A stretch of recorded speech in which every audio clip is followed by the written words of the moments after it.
And welcome back to what's supposed to be, I believe, the K and A show, but it's more like the J and A show because Jason's starting to fill in more than Catch, who has other things that is on his radar today. But you guys like Jason. And you guys enjoy Jason, and so somebody does on me.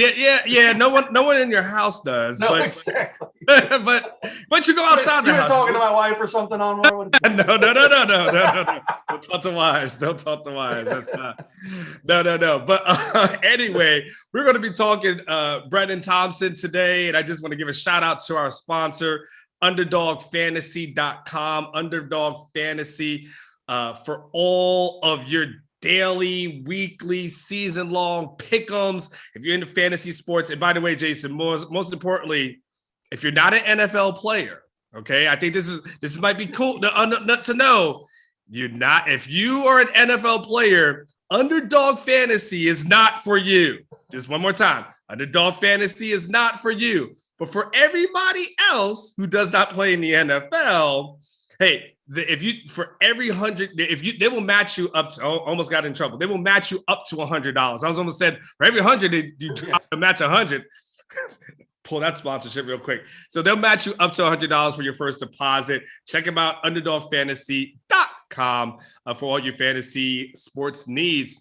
Jason, let's talk Brenen Thompson. And this will be a great subject because this is totally within your wheelhouse. Over the weekend, Brenen Thompson runs a 10.22 in the 100-yard dash, recorded at a 21.6 at a 200-yard dash. We don't know how official this is. We don't know how it was timed. Meters. I don't know if that's the same as yards with meters. 200 meters. You're going old school with the yard stuff. You know what I meant. What I meant. Yeah. 200 meters. That's cooking with grease, Jason. When you heard, just start there. And we'll work our way out. When you heard that he ran a 10.22, were you surprised at all? Was that something that you kind of expected, just knowing what his speed was like out there in Spearman? No, I was definitely surprised, Anwar. I know he's fast. Obviously, we all know Brenen Thompson is fast. That's what he's known for. But this was his first meet. I don't know what the weather was like. I don't know what the wind was like. His trainer, who I know pretty well, and I'll see him in a couple of weeks, actually, at a camp he's putting on. And I got to know his trainer and Brenen through the recruiting process. His trainer tagged me in that tweet, and I saw it on, I guess it was Saturday morning or something. I had to kind of do a double take. I was, wait a second, 10.2, is that right? And sure enough, 10.22. We all knew Brenen Thompson's fast. But listen, you got to remember, this is a guy who missed almost all of his senior season with a foot injury. So, we're a few months out of football season, but I can't promise you that he's at tip-top shape. He wasn't able to train for a long while. So it's the timing of this is interesting. And I did not know that this is what you and I were going to talk about, but I'm working on my column today. And I thought it was an interesting talking point also, because I reached out to Brenen last night. I said, hey, dude, you got a few minutes to talk about your track stuff? Brenen is a great kid, hit me back. He goes, hey, I would love to talk, but he actually contacted strep throat. Oh, so we couldn't talk last night. He's supposed to call me today in about an hour. So I'm hoping in my column, when people watch this, maybe later on this afternoon, I'll have a little bit more in my column. I'm curious to talk to Brenen and say, hey, dude, how low do you think you can go with this? And how do you feel like, what could you have done better to maybe shave off a bit of time? But am I shocked? Not shocked, but surprised. For splitting hairs. Yeah, I am surprised he went that fast this early in the track season. And not to go too far off on a side tangent, my daughter runs track and she runs the 400. And last weekend on Saturday, it was in Round Rock here. Nice weather, perfect running weather. They're running into a bit of a headwind on the 100. But a kid ran, and the people behind me were and my wife's there, and everybody's like, oh my gosh, that kid blew the field away and he's so fast.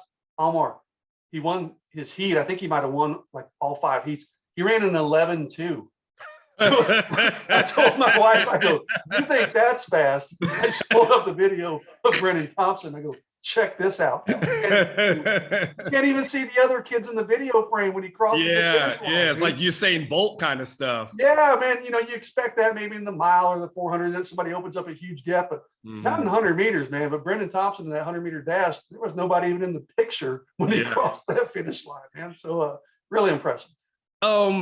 Jason, it's interesting because I was thinking about this over the past two coaches. When I talk about Charlie Strong and Tom Herman, seem to really, for the most part, like big-bodied receivers, right? The Troy O'Meary's of the world, Colin Johnson of the world, Little Jordan Humphrey, big guys. Devin Duvernay was technically a small one, but Devin was about like 6 foot. But they seem to like, the big, strong kind of receivers. I'm sure there's more out there like the Devonte Woodards of the world. And it seems like from what we're seeing from a recruiting perspective, Sarkisian is going like, I want 100 Deshaun Jacksons on my team, right? Just some guys who are blazers, some guys who are from a recruiting perspective, because we see that with Xavier Worthy. Xavier Worthy isn't the biggest guy per se from a weight perspective, but we know he's a burner. We know Brenen Thompson is a burner. Do you sense that when you look at what the guys that they're recruiting, are they going after faster guys who are just explosive playmakers? Yeah, I think there's definitely some truth to that. They're never going to turn down a 6'3" guy who can also run. But if you can't run, if you're not explosive, you're probably going to be on the outside or maybe lower on the pecking order with this staff and the way they like to recruit. And, you look at what Sark did at Alabama with guys like Smith and Jaylen Waddle. I mean, those are guys like they walk through the door, right, Anwar? And I mean, Xavier Worthy's the same. You don't look at that guy and like, hey, that's going to be an All-American football player. You put him in Sark's offense, you watch him run, you're like, holy crap, that guy's an All-American football player. We'll see. Will Brenen Thompson translate into those kinds of players? I don't know. We'll see. But they're definitely recruiting those kinds of players. Evan Stewart last year was another one. I mean, everybody recruited Evan Stewart, of course. There's another one. You and I were talking about, Jaylen Brown out of Florida, who actually went and Brenen was it 21.6, right, in the 200? Yes. Jaylen Brown this last week ran the fastest time in the 200 in the country at a 21.1. So, I mean, this dude is cooking, man. And I've seen him actually it was a 7-on-7 deal. He is an impressive player, football player. So, I mean, he's a guy that Sark and them are hard after. They're trying to get him up to Austin. I think he's going to visit in April. So to answer your question, Almar, I think the answer is yes. I mean, they're never going to turn down, big athletic playmakers. If Calvin Johnson, the next Calvin Johnson, walks through the door, Texas isn't going to say, nope, you're too big, get out of here. But I mean, if Sark could have a roster full of Jaylen Waddles, full of Devonte Smiths, full of Deshaun Jacksons, as you said, I think he'd probably take that and be more than happy with it. Yeah, because interesting, Jason, that last year, one of the press conferences, he talked about essentially like he wants to have the big plays there, but he didn't want long drives. He wasn't looking for like the 15-play drive, that last 8 minutes kind of thing. He's more in that like 7-play, 8-play, explosive play kind of thing. I think you see a lot of that, Jason, and I have to go back and look. I think Sarkisian's opening script is usually great. I mean, that it's bam, bam, bam. I'd have to go and check. They probably scored on the majority of opening drives. It seemed like or at least it just felt that way. And he talked about just wanting to have that kind of big play potential. And Brennan's kind of seems to kind of fall in line. Tell us, when you saw him and analyze his high school film and saw him as a recruit, kind of give people like what you saw, people who maybe not seen all the huddle highlights, kind of just give us the idea of what makes him into such a good kind of a special athlete. Well, at the risk of oversimplifying it, it's pretty obvious when you see it. He's playing in a small school. I mean, he's just a better athlete. And I don't care if he's playing 5A or 6A, he's probably going to be the best athlete on the field. You put him in a small school that he played it up in Everman. I mean, it wasn't really much of a challenge for him. Unfortunately, like I said, he did miss most of his senior season. So we didn't get to see him really kind of spread his wings as a senior. I think Brenen, if there's one critique about him, you got to question. I don't question if he's a football guy or a track guy, but I mean, a lot of people look at him and say, okay, he's a track guy. He hasn't fully blossomed yet as a football player. But I remember talking to his trainer about that. And his trainer said, man, I don't buy that at all. Mm-hmm. I mean, they've been working on football things with Brenen Thompson since the day that he got his hands on him. This trainer said, I don't remember, it was third or fourth grade, something ridiculous. So, I mean, he fully expects him to be, some people might look at Brenen Thompson and say, okay, is he a track guy first and then a football player? Or is he, Xavier Worthy is a natural football player. You talk about big plays, and I think of that Oklahoma game. You throw the hitch out to him first game, and he can take it to the house. That's what Brenen Thompson can do for you. He can be a weapon in special teams. I think he's in the slot. He's probably going to be a slot guy for Texas. He's the guy, I'm trying to think like who's on their roster, but there really isn't someone that's that explosive, a guy that you can throw seriously a ball to him 5 yards past the line of scrimmage, and he'll race everybody across field and turn the corner and get upfield. So Sark's innovative enough that he's going to maximize his talent. I actually saw, talking about my daughter again, I was at the track meet, and the track coach there, a head track coaches, he's a defensive coordinator, he's kind of a good friend of mine. And he and I were just talking about it. He goes, man, I'm in game one. He goes, I'm putting Brenen Thompson in that slot. And I'm just saying, you go that first play and just let's see what we can do. And I mean, he has that type of talent. I think, he still needs to work a little bit on just the things that come with a little bit more experience, the kind of the feel for sitting up or settling down in zones or something as a receiver, maybe coming across the middle. But in terms of athletic playmaking, a guy who can stretch the field, a guy who can open it up for a guy like Xavier Worthy, maybe the tight ends, the running game, Bijan Robinson and those guys. He's just a nice toy for Steve Sarkisian to have, even if it's as a decoy. I mean, this is a guy you have to be mindful on every single play, because I don't care if you're starting on your own 1 yard line. If you get the ball in his hands in space, I mean, he can take it the distance from literally anywhere on the field. We'll see how that translates. He's going to have to make that jump from small school, high school competition to obviously big time Division I play at Texas. But when you've got that kind of athleticism, usually guys don't really struggle making that kind of jump in competition level. Yeah, and it seems like it's different now than it was even before. It seemed like before, years ago, Jason, remember when they would try to convert track guys into football players. I mean, they would actually have to run real routes, get down the field, 20, 30, all kinds of release, this and that. But we're in the day and age of bubble screens or jet screens, right, jet sweeps and stuff, where it seems like all you got to do is just toss it to a guy and let him do what he does. I feel like when a guy like I look at Brenen as he needs to develop, I feel like in today's college football, you just tell me what you think, tell me if I'm wrong, because the things are so simplistic for guys. I feel like it's really easy to get a guy with speed involved, especially early, as opposed to like 15 years ago when you're like, okay, I need to train you how to be a typical prototypical receiver.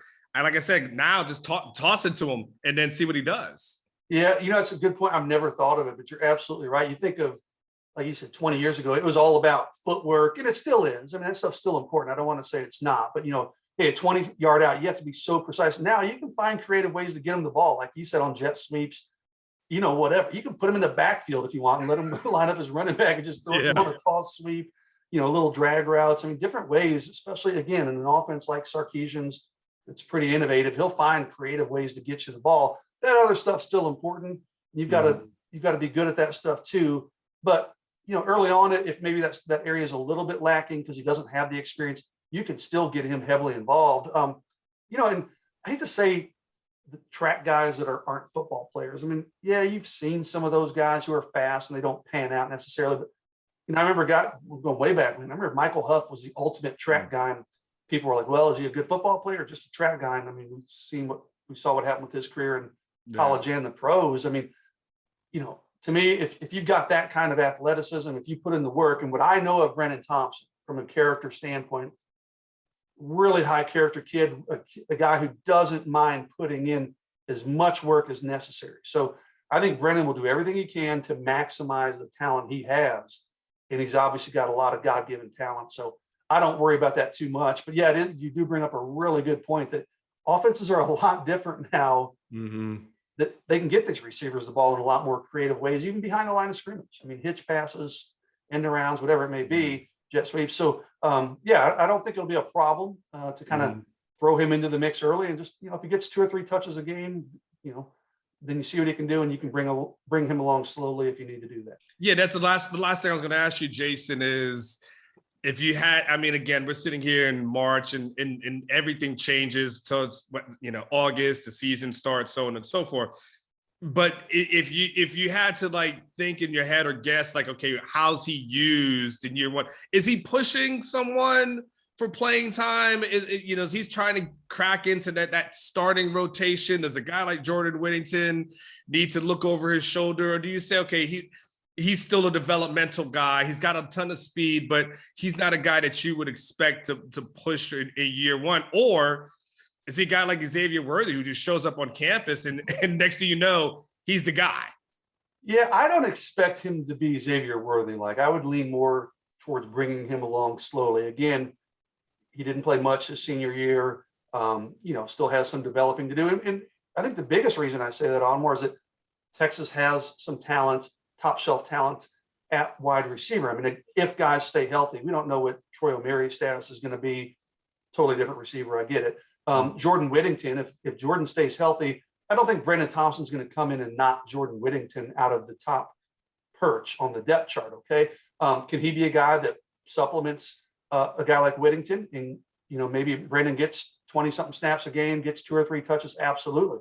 If he comes in and plays better than expected, and then Jordan may have to look over his shoulder, but that would surprise me a little bit, certainly early on. I think Texas has good enough talent at the top of that depth chart that I think it's going to be pretty settled. You throw in Nayor in there, the transfer as well. So, I think Brenen Thompson will have a role. I don't think he's going to be a Xavier Worthy type where he comes in day one and is kind of taking the bull by the horns, so to speak. Okay. Well, listen, I might see you next week, Jason. Hey, I just need to tell kids, just give me one day and I'll take that day. Okay. Yeah, I think at this point, at some point, Jason, you've come off the bench enough, and at this point, maybe Catch is the guy that loses his starting spot, and you end up being and all Lou Gehrig. Exactly. So, guys, make sure you get on Underdog Fantasy, underdogfantasy.com for all your fantasy football needs. Fantasy football, baseball, basketball playoffs are coming up. NFL will be around the corner. You got MLB, kicking. So you've got enough that Underdog Fantasy has got you covered. Make sure you check them out. Again, up to $100, they'll match your first deposit. For Jason, for Catch, and now for myself, Underdog Fantasy, Michael Rockman, who does our producing, our tech, and who does things behind the scenes. Thank you guys for checking it out. We look forward to reading what you got on orangebloods.com about Brenen. And until then, guys, you guys take care. See ya.